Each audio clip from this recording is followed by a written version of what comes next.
Hello everybody guys नमस्ते।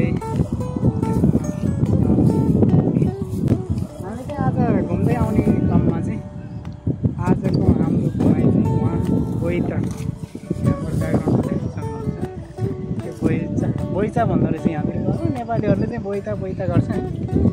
त्यहाँदेखि लिएर यो अफरोडको बाटो आएर हामी चाहिँ यस्तो सुन्दर देउराली डाँडा जसको याद आयो देख्दाखेरि चाहिँ डाँडा सबै देख्दाखेरि डाँडा जस्तो बारी पनि डाँडा पारी पनि डाँडा। अनि साथमा आएर यो हेर्नु न यो भुइँतिर नि यस्तो राम्रो फुलहरू के त्यसले गर्दा धेरै नै मनमोहक लाग्यो मलाई चाहिँ।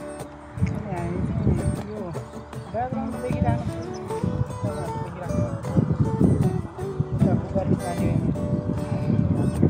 अनि अहिले पछाडि ब्याकग्राउन्डमा चाहिँ नयाँ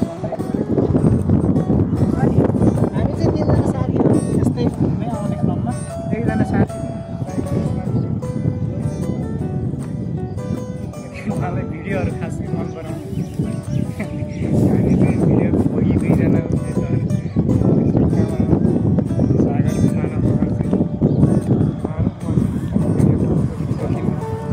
प्रायः नयाँ देख्यो कि भिडियो गर्न मन लागिहाल्छ, फोटो खिच्न मन लागिहाल्छ।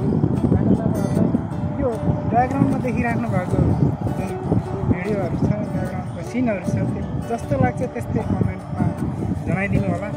हाम्रो युट्युब च्यानललाई माया गरिदिनु होला। अनि साथमा हाम्रो फेसबुक पेजलाई पनि फलो गरिदिनु होला। लाइक कमेन्टहरू सब्सक्राइब गरिदिनु होला। एकले अर्कोलाई सपोर्ट गरिदिनु होला भन्दै यो छोटो भिडियो चाहिँ हस्तामा दिन्छु होला।